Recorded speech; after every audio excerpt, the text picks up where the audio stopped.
ఉండదు. తండ్రి భయం, తల్లి భయం, గురువు, దైవం, మరి ఇట్లాంటి భయాలు ఆ ప్రాంతంలో ఉండవన్నమాట, ఆ మోయాబు ప్రాంతంలో.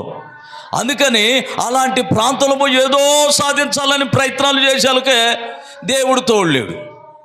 దేవుడు ఎప్పుడైతే ఏమో తోడలేడో రానే వచ్చినాయి కష్టాలు.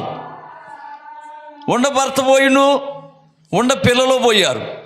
ఉన్నటువంటి ఇద్దరు కోళ్ళు కూడా జారుకుంది. ఒక కోళ్ళు ఎట్నో మరి ఏమో కానీ పాపం చిచి, ఇక ఇంతమంది కుటుంబం అంతా ఎక్కడోళ్ళాడు వెళ్ళిపోతుంటే ఇక ఇట్టపోయి మళ్ళీ పోయి ఆ పాపంలోనే పడి, మళ్ళీ ఆ నరకంలోనే పడి, ఆ చాండాలంలో పడి, ఆ బ్రతికి అట్లాంటి నీచమైన బ్రతికి అట్లాంటి పనికి మాలిన సాక్ష్యం కలిగి ఇలాంటి జీవితం నాకు అవసరమా, నాకు అవసరం లేదు అనుకుంది ఈ యొక్క రూతు. అనుకొని ఈ రూతు అత్తను వెంబడిస్తుంది. అతను ఎప్పుడు